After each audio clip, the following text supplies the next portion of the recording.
이사야 11장 1절부터 9절까지 말씀, 우리 다 같이 한 목소리로 말씀 함께 보도록 하겠습니다.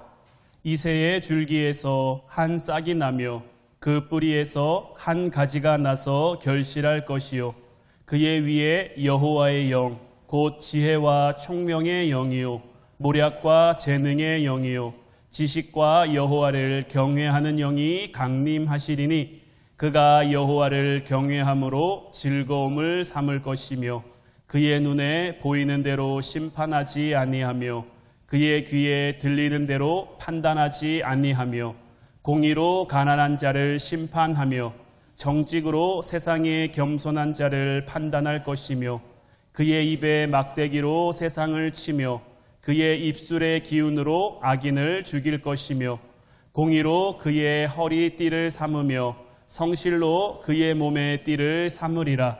그때에 이리가 어린 양과 함께 살며 표범이 어린 염소와 함께 누우며 송아지와 어린 사자와 살진 짐승이 함께 있어 어린 아이에게 끌리며 암소와 곰이 함께 먹으며 그것들의 새끼가 함께 엎드리며 사자가 소처럼 풀을 먹을 것이며 젖먹는 아이가 독사의 구멍에서 장난하며 젖된 어린아이가 독사의 굴에 손을 넣을 것이라.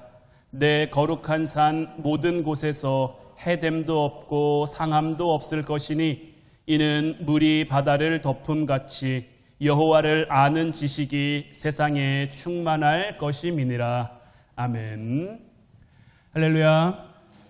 오늘 이 시간에는 자신의 역할을 하라라는 말씀 제목 가지고 우리가 함께 하나님의 은혜를 나누기를 원합니다. 오늘 우리가 함께 본 이 이사야서 11장도 임마누엘의 약속의 연장선상에 있는 하나님의 약속을 다루고 있습니다. 이스라엘의 배신에 대해서, 이스라엘의 불순종에 대해서 하나님께서 그들을 심판하시기는 하겠지만 그 심판이 그들의 마지막이 되는 것이 아니라 마침내 하나님은 그들을 구원할 것이며 구원이 그들의 운명이 될 것이다 라고 하나님은 약속하고 계신 거죠. 우리는 이사야서 지금 전반부를 살펴보면서 하나님의 역사적 현실 속에서 이스라엘 민족에게 하신 약속을 어떻게 다루어 가시는지를 살펴보고 있어요. 이스라엘은 어려운 상황입니다. 어려운 상황임에도 불구하고 하나님을 붙잡지 않아요. 하나님 앞으로 돌아오는 것을 거부합니다. 그래서 북이스라엘도 망하고 남유다도 망하게 될 거예요. 그들은 망하게 되지만 그 망함을 통해서 비로소 다시 깨닫게 될 거예요. 예수님이 이 땅에 오셨을 때도 바리새인들, 서기관들, 종교 지도자들, 대제사장들, 하나님을 믿는다고 이야기하는 이들이 예수님을 거부했습니다. 결국 그들은 다 흩어지게 됐고요. 긴 세월에 이르도록 이스라엘이라는 나라는 오늘도 예수님을 믿지 않는 나라죠. 참 아이러니하게 하나님의 선민 나라인데 하나님이 보내신 예수 그리스도를 믿지 않고 인정하지 않는 나라가 이스라엘이에요.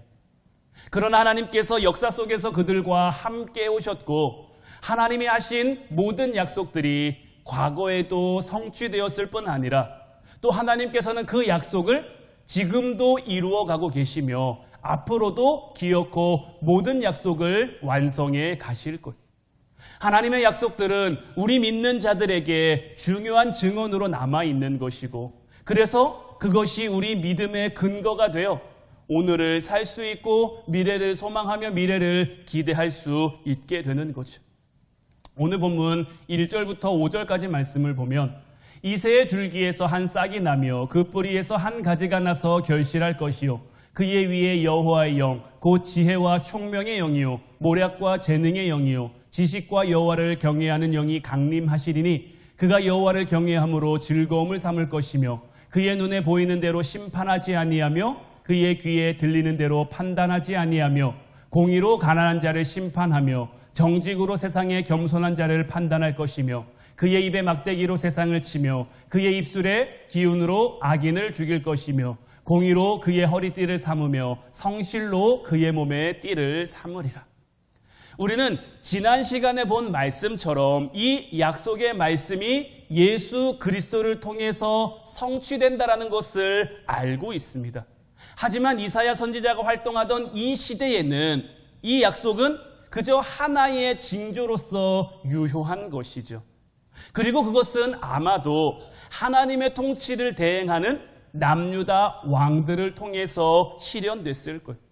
이는 역사 속에서 히스기야와 요시야를 통해 나타난다라고 우리가 볼 수 있는데, 남유다는요 이제 망할 나라입니다. 왜냐하면 하나님께서 돌아섰기 때문에, 하나님께로 그들이 향하지 않았기 때문에 그들은 망할 나라예요. 이제 망할 나라고 그들이 다른 나라에게 넘어가는 그 시기인데 돌연히 하나님의 종이 나타납니다. 히스기야는 누구죠? 히스기야는 아하스의 아들입니다. 아하스의 아들이지만 아하스와는 정반대의 길을 걷습니다. 히스기야는 하나님에 의해 통치를 실천했지만 또 그의 아들 므낫세는 그와 또 다른 길을 걸어요. 남유다 왕 가운데 가장 악한 왕이라고 평가받는 왕이 므낫세 왕이죠. 므낫세의 아들 아몬 역시 마찬가지예요. 히스기야의 길을 따르지 못해요. 하지만 아몬의 아들 요시야는 하나님 앞에 온전한 길을 걸어갑니다. 유일하게 남유다에 있는 유일하게 종교 개혁을 감행한 왕이 바로 이 요시야 왕이란 말이에요. 이처럼 망해가는 형국에서 사회와 국가 전체가 우상 숭배로 인해, 음란으로 인해 하나님께 범죄하고 있는 그때에 하나님께 돌아오는 회개와 순종이 있었고 또 하나님 앞에 경건한 왕들이 나타나기 시작한 거예요. 이 이사야서 11장 1절로 5절 말씀처럼 하나님께서 그들을 향해 개입하심으로 하나님께서 그들에게 주신 약속을 이루어 가시는 것. 현실적으로는 불가능했을 그러한 일들이지만 하나님이 함께 하시고 하나님이 그들 가운데 역사하셔서 이런 일들이 이루어지게 된 거죠. 하나님께서 세우시는 정의롭고 경건한 왕이 종교의 개혁을 이루고 하나님의 통치를 그 나라 가운데 실현해서 정의사회를 이루어가는 것이고, 그런데 공의를 실천하고 정의를 시행하기 위해서는 어떤 일이 선행돼야 하냐면 정의를 막는 것들, 공의를 막는 것들과 부딪히게 됩니다. 악과 대립해야 되고요, 악과 맞서야 되는 것. 히스기야가 하나님의 통치를 그 나라 가운데 이루기 위해서는 이미 우상으로 물든 그들 가운데, 음란으로 물든 그들 가운데 다시 돌아오게 하는 그 조치가 있을 수밖에 없는 거죠. 때로는 충돌도 불가피할 수밖에 없는 거예요. 그런데 하나님의 약속은 여기서 끝나는 게 아니라 오늘 보면 6절부터 9절까지 보면 굉장히 놀라운 말씀이 이어지고 있어요. 그때의 이리가 어린 양과 함께 살며 포범이 어린 염소와 함께 누우며 송아지와 어린 사자와 살진 짐승이 함께 있어 어린아이에게 끌리며 암소와 곰이 함께 먹으며 그것들의 새끼가 함께 엎드러지며 사자가 소처럼 풀을 먹을 것이며 젖먹는 아이가 독사의 구멍에서 장난치며 젖된 어린아이가 독사의 굴에 손을 넣을 것이라. 내 거룩한 산 모든 곳에서 해됨도 없고 상함도 없을 것이니 이는 물이 바다를 덮음같이 여호와를 아는 지식이 세상에 충만할 것입니다. 이런 충돌, 이런 대립, 이런 갈등과 전혀 상관없는 그런 이상적인 사회가 하나님의 허락하심 가운데, 하나님의 약속하심 가운데 이루어지게 될 거예요. 악을 꺾을 필요도 없고요, 악에게 분노할 필요도 없는, 어떤 의미에서는 가해자와 피해자가 함께 어우러져 살아가는, 모두가 평화를 누리고 모두가 기쁨을 누릴 수 있는 그런 세상을 하나님께서 우리에게 제시하고 있는 거죠.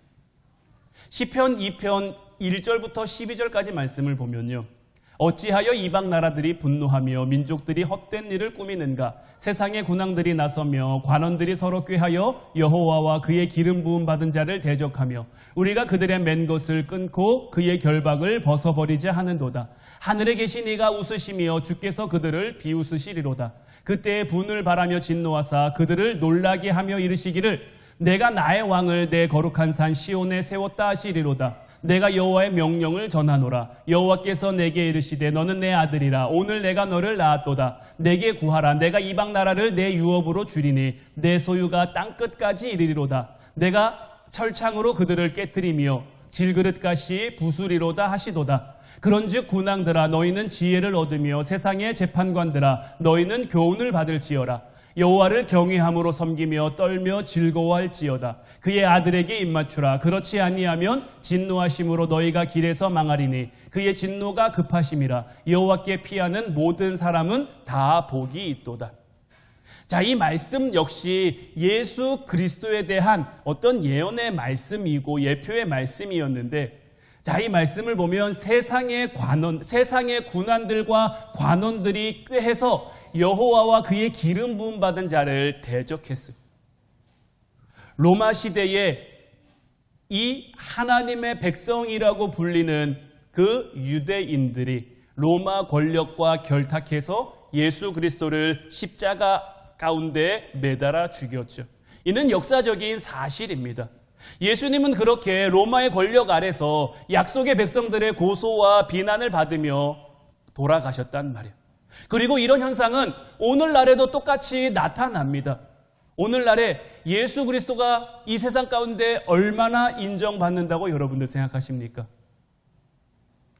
이 세상 가운데서도 예수님은 예수님으로 대접받지 못하고 인정받지 못합니다. 성탄절 어떤 날입니까? 예수님의 탄생을 기뻐해야 하는 날, 예수님의 오심을 감사해야 하는 날이죠. 그런데 오늘날의 성탄절은 어떤 모습입니까? 성탄절에 예수님의 모습, 예수님의 흔적을 찾을 수 있습니까? 없습니까? 성탄절이 영어로 크리스마스인데 이 크라이스트라는 이 예수 그리스도를 가리키는 말조차 어떤 종교적 편향성을 나타낸다 그래서 이제는 메리 크리스마스라고 안 하죠. 메리 엑스마스 이런 식으로 표현을 합니다. 그리고 우리의 생명을 주기 위해 예수 그리스도께서 이 땅에 오신 그 날이 참으로 비극적인 날이기도 하죠. 이 세상 가운데 사생아가 제일 많이 발생하는 날이 크리스마스라고도 해요. 사람들이 자기의 유익을 위해, 자기의 즐거움을 위해, 자기의 쾌락을 위해 예수님의 오심은 이제 난데간데 없이 그냥 그날을 자기들을 위해 즐기는 거죠. 예수님을 예수님으로 인정하지 않는 거죠. 세상은 사망을 그 권세로 해서 자기네들이 최종 권력인 것처럼, 최종 권위인 것처럼 우리 인생을 몰아갑니다. 우리를 몰아가면서요, 우리가 여기에 함께하지 않으면, 우리가 여기에 합류하지 않으면 우리의 인생이 굉장히 위험하고 큰일 날 것처럼 우리를 두렵게 하고 우리를 떨리게 하죠. 이것이 우리 인생에서 우리가 매일매일 직면하는 우리의 현실이자 우리의 삶의 모습인 거예요. 그런데 4절 말씀을 보면 하늘에 계신 이가 웃으시며 주께서 그들을 비웃으시리로다. 놀라운 것은 이 모든 것을 하나님이 보고 계시며요. 하나님이 보고 웃으신다라는 거예요. 하나님께서 그들을 비웃으신다라는 거죠. 왜냐하면 지금 이 세상이 어떤 사단의 세력 아래에 있는 것 같지만, 사단이 공중 권력을 잡고 모든 것을 다 지배하는 것처럼 보이지만, 결국 아까 우리가 찬양도 불렀습니다마는 그날은 올 것이고요. 그날에 우리는 하나님의 영광 가운데 서게 될 것인 거예요.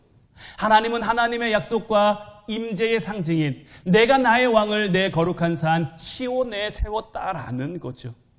하나님은 하나님의 준비, 어떤 준비입니까? 하나님이 이 땅을 다스릴 준비가 아닙니다. 하나님은 이미 모든 준비 이미 다 마치셨어요. 그럼 어떤 준비입니까? 더 많은 이들이 하나님의 자녀로, 하나님의 기쁨으로, 하나님의 사람으로 설 수 있는 그 날을 준비하고 기다리고 계신 거예요.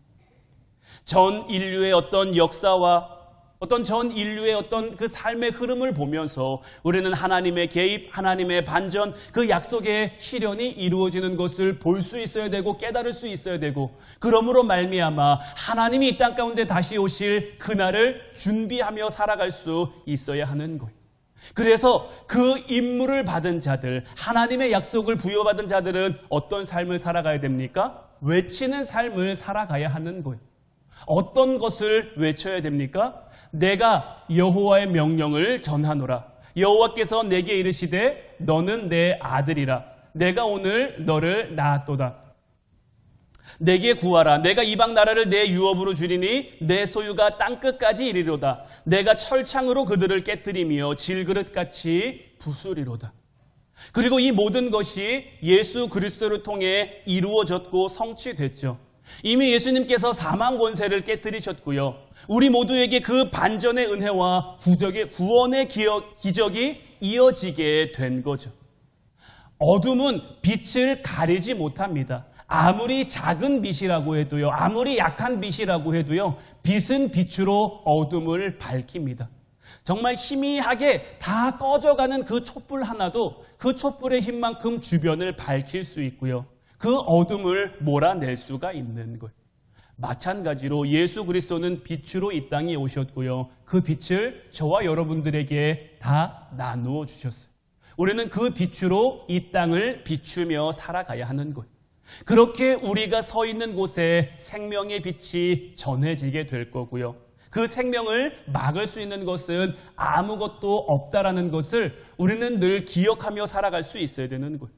깊이를 측량할 수 없는 그 하나님의 능력이 우리의 삶에 나타남으로 말미암아 증거가 되고, 이제껏 역사를 통해서 하나님이 우리에게 보여주셨잖아요. 말씀을 통해 하나님 우리에게 나타나 주셨잖아요. 오늘 살고 있는 우리에게 마찬가지입니다. 하나님은 당신의 통치를 히스기야를 통해, 요시야를 통해 나타내셨고요. 우리를 통해서도 이 땅 가운데, 우리의 삶 가운데 나타내실 거예요. 이제 오늘부터 우리가 필리핀 선교를 가게 되죠. 우리가 가는 곳에, 우리가 머무는 곳에, 우리가 전하는 곳에 하나님의 역사가 나타나게 될 것이고요. 하나님이 우리에게 맡겨주신 그 빛이 전해지는 역사가 나타나게 될 거예요. 이곳에 남아 기도하시는 분들에게도 마찬가지인 거예요. 여러분들이 기도하는 그 기도가 간 분들의 힘과 능력이 될 것이고요. 마찬가지로 남아있는 분들의 그 기도의 빛이 우리 삶의 자리를 밝히고 우리의 삶의 자리 가운데 생명의 빛을 전하게 될 거예요. 이사야 선지자는 이스라엘에게 남아있는, 어떻게 보면 남아있는 그 한 가닥 희망을 덮어버리는 선지자로 보냄을 받았죠. 나를 위해 누가 갈고 했는데 이사야가 내가 가겠습니다 했단 말이에요. 그런데 하나님께서 이사야에게 뭘 맡기십니까? 너는 가서 그들의 귀를 닫아라. 너는 가서 그들의 눈을 가려라. 그들이 혹여라도 깨달아 돌아오지 못하도록. 왜 그렇게 하십니까? 어설프게 그들이 돌아와 봐야 아무런 소용이 없는 것. 지금까지의 이스라엘 역사가 그것을 증언해 주잖아요. 사사시대부터 열왕들의 시대에 이르기까지 하나님은 수없이 많은 선지자들을 그들에게 보내셨고요. 수없이 많은 사사들을 그들에게 세우셨고요. 그래서 그들이 구원받고 하나님의 은혜 누리고 하나님의 사랑 가운데 축복 누리며 살아가게 하셨는데, 그들이 힘들 때는 하나님 찾는 척하다가, 그들이 어려울 때는 하나님 이름 부르는 척하다가, 그들이 좋을 때는, 그들이 기쁠 때는, 그들이 평안할 때는 자꾸 세상을 향해 눈을 돌리는 거예요. 그들 가운데 나타난 가장 큰 문제는 뭐냐면요, 혼합주의인 거예요. 혼합주의. 그들이 하나님을 안 믿었다가 아니에요. 그들이 하나님을 몰랐다가 아니에요. 하나님도 믿고 세상도 믿는 거예요. 하나님도 믿고 우상도 믿는 거예요.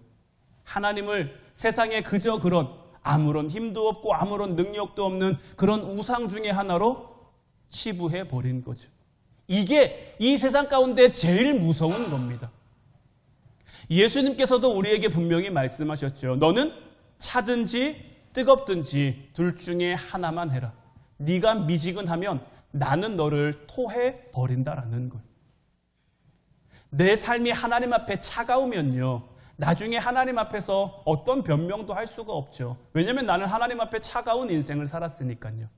뜨거운 인생을 살은 사람은 하나님 앞에 명예로운 성도가 되어 하나님의 기쁨이 되겠죠. 근데 문제는 뭐냐면요, 이도 아니고 저도 아닌 어중뛴 미지근한 사람들인 거예요. 하나님 안 믿은 거 아니에요. 하나님 믿었는데 하나님과 더불어 세상도 믿는 거예요. 하나님을 사랑했는데요, 하나님만 사랑하는 것이 아니라 더불어 세상도 사랑한 거예요. 하나님은 이스라엘을 그런 미지근한 나라에서 다시 뜨거운 나라로 회복시키길 원하신 거예요. 그래서 이사야 선지자를 보내 그들의 귀를 막고 그들의 눈을 가리게 하신 거예요. 그런데 몇 번 말씀드렸습니다마는 이사야라는 이름의 뜻이 무엇이죠? 하나님은 구원이시다. 하나님은 그렇게 그들의 눈을 가리시고 그들의 귀를 닫으셨지만 다시 그들을 구원하실 거예요. 이사야를 통해 그들의 멸망을 예언하고 있지만 이사야 선지자 아들들의 이름 스알야습과 마헬살랄 하스바스처럼 그들은 다시 돌아오게 될 것이고요. 그들은 다시 하나님의 기쁨, 하나님의 영광으로 서게 될 거예요.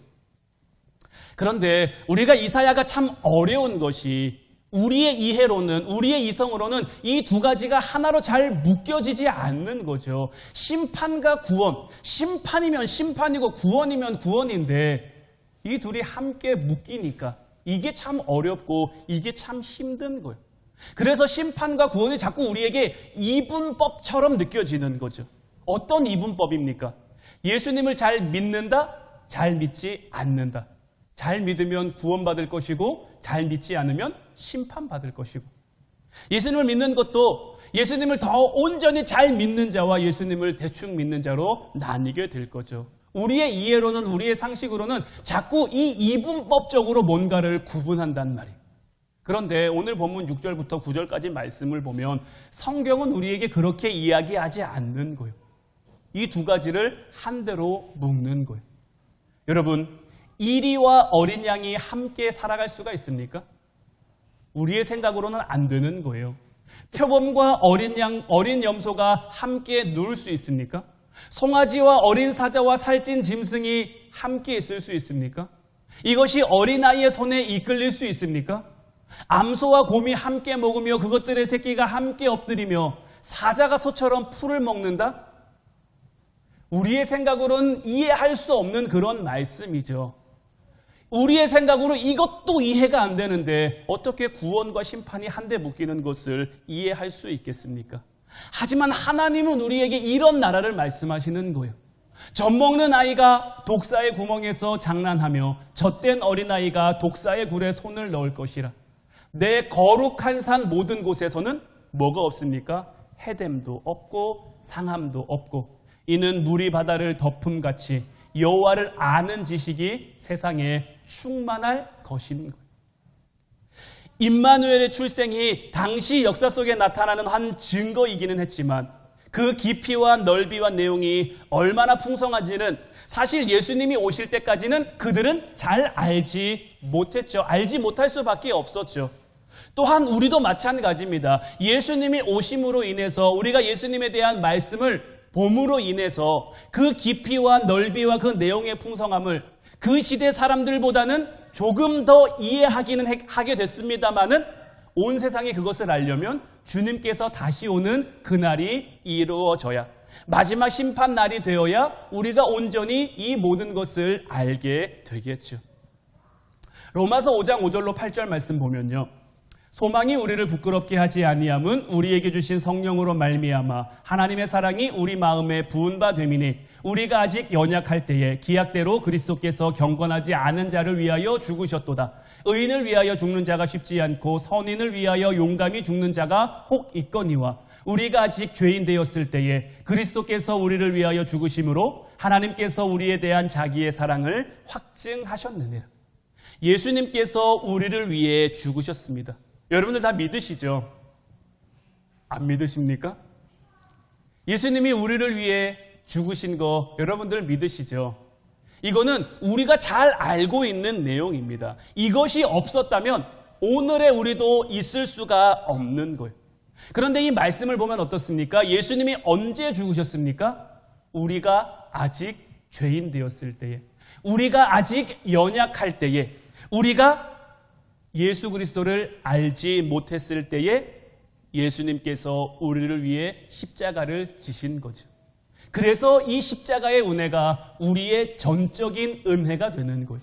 우리가 예수님을 몰랐어요. 예수님을 알지 못했어요. 우리는 죄인이었고 우리는 약했어요. 그런데 예수님께서 이런 우리를 위해 죽으신 거죠. 우리는 그 은혜로 살아가는 거예요. 이제 우리는 그 은혜를 확대해야 되는데, 그 은혜가 어떤 은혜냐? 우리가 그를 몰랐죠. 모르기만 한 것이 아니라 그를 십자가에 못 박았죠. 그 죽음으로 말미암아 우리는 은혜를 얻은 거예요. 사실 죽음이란 것, 우리가 죽음 이후의 삶을 직접 볼 수 없고 직접 경험할 수 없으니까 우리에게 막연한 두려움으로 남아있는 거지, 사실 죽음이란 것은 아무것도 아닙니다. 우리로서는 죽음이 이랬다라는 것을 상상할 수가 없는 거죠. 왜냐하면 죽으면 끝이라고 자꾸 여겨지니까요. 우리가 예수 그리스도를 죽였는데 그 죽음이 이래서 우리가 구원을 받았다? 쉽게 우리에게 이해되지 않고 상상되지 않는 거예요. 그러므로 우리가 죽이고도 구원을 얻었다, 이것을 이제 우리가 믿음으로 담아낼 수 있으면 죽어서 구원을 만든다라는 것도 이제 우리가 담아낼 수 있게 되는 거죠. 여러분들은 예수 그리스도를 다 믿으시죠? 여러분들은 무엇 때문에 예수님을 믿으십니까? 여러분들은 왜 예수님을 믿으십니까? 이 땅에서의 삶의 어떤 만족을 위해 믿으십니까? 이 땅에서 복받고 잘 살기 위해 믿으십니까? 여러분들은 정말 예수님을 왜 믿는지, 나는 왜 예수님을 믿는지, 이 질문에 대한 명확한 답을 가질 수 있어야 하는 거예요. 우리가 열심히 믿는다라는 것은 하나님 앞에 명예고 하나님 앞에 영광이 되는 거죠. 이것은 어떤 하나님 앞에 상과 벌, 구원과 심판이라는 것, 이렇게 두 가지로 나누는 것보다 훨씬 더 큰 겁니다. 왜 우리가 이렇게 얘기할 수 있냐면 예수님께서 죽으심으로 우리를 구원했기 때문에 이렇게 되는 거예요. 우리가 아는 현실은 죽으면 아무것도 할 수 없는 거예요. 죽으면 힘도 없고 능력도 없는 거예요. 죽으면 그만인 거예요. 그런데 우리가 몰랐을 때 죽음이 그 일을 할 수 있었다면, 예수 그리스도의 죽음이 구원이라는 엄청난 일을 할 수 있었다면, 우리가 예수 그리스도를 죽였는데 그리고도 은혜를 받을 수 있었다면, 이제 우리 이해의 범위가 어디까지 넓어져야 되냐면, 자, 로마서 5장 9절 10절 말씀 이어서 보면, 그러면 이제 우리가 그의 피로 말미암아 의롭다 하심을 받았으니 더욱 그로 말미암아 진노하심에서 구원을 받을 것이니 곧 우리가 원수 되었을 때에 그의 아들의 죽으심으로 말미암아 하나님과 화목하게 되었은즉 화목하게 된 자로서는 더욱 그의 살아나심으로 말미암아 구원을 받을 것이니라. 자, 우리가 몰랐을 때 구원을 받았습니다. 우리가 그를 죽였을 때 구원을 받았습니다. 그럼 이제 우리가 그를 알게 됐어요. 이제 우리가 더 이상 그를 모르지 않아요. 우리가 그를 죽였을 때도 그 죽으심은 이랬습니다. 이제 예수 그리스도께서는 다시 살아나셨고 우리는 그 다시 살아나심을 믿죠. 우리가 아는 상황에서, 믿는 상황에서 그 구원을 받게 된다면, 그 은혜를 받게 된다면, 우리가 몰랐을 때 받은 은혜도 크죠. 우리가 그를 죽였을 때 받은 은혜도 크죠. 그런데 이제 우리가 알게 됐단 말이에요. 그를 믿게 됐단 말이에요. 그러므로 받게 되는 은혜는 우리에게 얼마나 더 크겠냐라는 거예요. 그가 죽은 것으로도 우리를 구원하셨는데 이제 예수 그리스도께서는 다시 살아나심으로 말미암아 하나님 보좌 우편에서 우리를 위해 성령님 보내주시고 우리를 돕는 자가 되셨죠. 그러면 그의 도우심으로 말미암아 우리의 삶 가운데 얼마나 더 놀라운 일이 일어나겠느냐 하는 거예요. 이제 우리는 세상이 퍼붓는, 세상의 힘으로 우리에게 퍼붓는 그 도전들, 그 위협들, 그 어려움들, 그 문제들, 그 죽임 가운데서 아무것도 하지 못한 채로 우리의 삶을 끝내서는 안 되는 거예요. 하나님이 우리와 함께 하세요. 하나님이 우리를 도우세요. 하나님이 우리에게 힘도 주시고 능력도 주시고요. 무엇보다 우리로 하여금 기도할 수 있는 그 기도의 능력을 주셨단 말이에요. 우리에게 이 같은 기회를 주신 것은, 우리에게 이 같은 힘을 주신 것은, 우리에게 이 같은 능력을 주신 것은 이 기회를 하나님 앞에 명예로운 성도로 하나님의 기쁨이 되는 삶으로 우리로 하여금 살아가라는 거예요. 우리가 왜 선교를 갑니까? 우리가 왜 남아서 중보하며 기도합니까? 우리에게 맡겨진 그 삶의 자리 가운데 예수 그리스도께서 우리에게 주신 그 빛을 전하는 삶, 그 빛을 나누는 삶, 그 빛을 밝히는 삶을 살아야 하기 때문인 거예요. 이것이 예수 그리스도께서 십자가를 지신 이유인 거고요. 우리가 아직 죄인 되었을 때, 우리가 아직 연약할 때에 우리를 향해 그 구원의 은혜를 베푸신 이유이자 목적인 거예요. 그리고 이것은 우리를 대적해오는 그 적을 꺾자는 게 아닙니다. 그 적을 물리치자는 게 아닙니다. 오늘 본문 6절 9절 말씀처럼 그때에 이리와 어린 양이 함께 누울 거예요. 우리는 모릅니다. 이리와 어린 양이 어떻게 함께 눕게 될지, 오늘날 이 시대 가운데 이리와 어린 양이 어떻게 함께 살아가게 될지 우리는 알지 못하지만 그 나라는 누가 만드는 나라입니까? 하나님이 만드는 나라예요. 그럼 그 나라 가운데 우리는 적어도 이리 역할은 하지 말고 이왕 할 거면 어린 양의 역할을 하자라는 거예요. 우리의 인생 속에서 우리를 힘들게 하고 우리를 어렵게 하고 우리를 핍박하고 우리의 마음을 곤란하게 하는 그들을 우리가 감동시키거나 우리가 그들을 꺾거나 아니면 그들과 타협하거나 그렇게 하자는 게 아니라 그것들은 하나님께 맡기고 하나님 손에 맡기고 우리는 우리의 삶의 자리, 우리에게 맡겨진 역할을 감당하자라는 거예요. 하나님께서 우리를 이곳에 보내신 이유가 있습니다. 이곳에 화원교회를 세우고 우리 성도님들을 만나게 하신 이유가 있어요. 그럼 우리는 이 자리 가운데서 우리에게 맡겨진 역할을 감당하자라는 거예요. 하나님께서 여러분들의 가정을 만드시고 여러분들의 가정 가운데 여러분들을 살아가게 하신 하나님의 분명한 목적과 이유가 있는 거예요. 그러면 우리는 그 목적과 이유를 따라 우리에게 맡겨진 역할을 감당하며 살아가자라는 거예요. 우리가 모든 것을 해결해야지, 우리가 모든 것을 이겨내야지, 우리가 이런 마음으로 살아가면요, 우리의 대적들도 우리를 향해 나는 지지 않을 거야, 나는 꺾이지 않을 거야, 이런 대항심만 더 커지는 거예요. 그러면 지금 우리가 우리의 힘으로 세상을 이길 수 있습니까? 지금 우리가 우리의 능력으로 세상을 꺾을 수 있습니까? 우리는 안 됩니다. 지금은 할 수 없어요. 그러면 우리가 억지로 이기려고 하면, 우리가 억지로 꺾으려고 하면 그 세상의 큼 앞에 우리만 위축되고 늘 우리의 입술에 원망과 불평밖에 생길 수 없는 거예요. 요나가 왜 니느웨를 향해 불평합니까? 지금 당장 이스라엘은 니느웨를 꺾을 수가 없거든요. 니느웨를 꺾으려면 누구의 도움이 필요합니까? 하나님의 도움이 필요하단 말이에요. 그런데 하나님은 자기에게 지금 뭐 하라고 하는 거예요? 니느웨로 가서 말씀을 전하라는 거죠. 너희 망할 거야, 말씀 전해. 그런데 요나는 알았단 말이에요. 듣는 순간 본능적으로 알았어요. 하나님이 나에게 가서 말씀을 전하라고 하는 것은 그냥 심판하시면 될 텐데 굳이 나에게 가서 너희가 멸망당할 거야 말씀을 전하라고 하신 것은 그들이 뉘우치면, 그들이 회개하면 그들을 용서하시고 그들을 구원하실 거라는 것을 요나가 알았단 말이에요. 그러니까 가기 싫은 거예요. 그냥 그들이 멸망당했으면 좋겠어서, 그들이 없어졌으면 좋겠어서. 그러니 하나님의 말씀이 요나에게 임했는데도 불구하고 그의 입에 원망과 불평이 가득한 거예요. 이는 오늘을 살아가는 우리들에게도 마찬가지입니다. 세상은 여러분들 다 커요. 세상은 여러분들보다 강합니다. 우리의 힘으로, 우리의 능력으로 그것을 꺾을 수 없어요. 하지만 그 큰 것은, 그 강한 것은 그냥 하나님께 맡겨두고 우리는 우리 삶의 자리를 살아가면 되는 거예요. 로마서 8장 33절 34절 말씀 보면 누가 능히 하나님께서 택하신 자들을 고발하리요, 의롭다 하신 이는 하나님이시니 누가 정죄하리요, 죽으실 뿐 아니라 다시 살아나신 이는 그리스도 예수시니 그는 하나님 우편에 계신 자요 우리를 위하여 간구하시는 자니라. 이제 우리가 품고 있던 어떤 한계들을 걷어낼 수 있는 여러분들 되시기를 주님의 이름으로 축원해 드립니다. 예수님이 우리를 위해 죽으셨어요. 예수님이 우리를 구원하셨어요. 예수님의 그 죽음이 우리를 죄에서 해방시키셨고요. 그의 부활이 우리를 생명의 절정, 곧 그의 영광에 이르게 하실 거예요. 하나님께서 택하신 우리를 누가 고발하겠습니까? 누가 대적하겠습니까? 누가 정죄하겠습니까? 하나님이 지키시는데, 하나님이 인도하시는데, 하나님이 섭리해 가시는데 누가 막겠습니까? 노아가 120년 동안 방주를 만들었습니다. 그 옆에 와서 갈구고 비난하고 비판하고 힘들게 하는 사람들이 참 많았어요. 그 시대 가운데 그 누구도 노아를 인정하지 않았어요. 그런데 누가 그를 인정하셨습니까? 하나님이 그를 인정하신 거예요. 하나님의 인정하심 가운데 그는 그에게 맡겨진 삶의 자리를 성공으로, 승리로 이끌어갈 수 있었던 거예요. 그 결과 그의 가족이, 그가 생명을 구원받게 된 거죠. 오늘을 살아가는 우리들에게도 마찬가지입니다.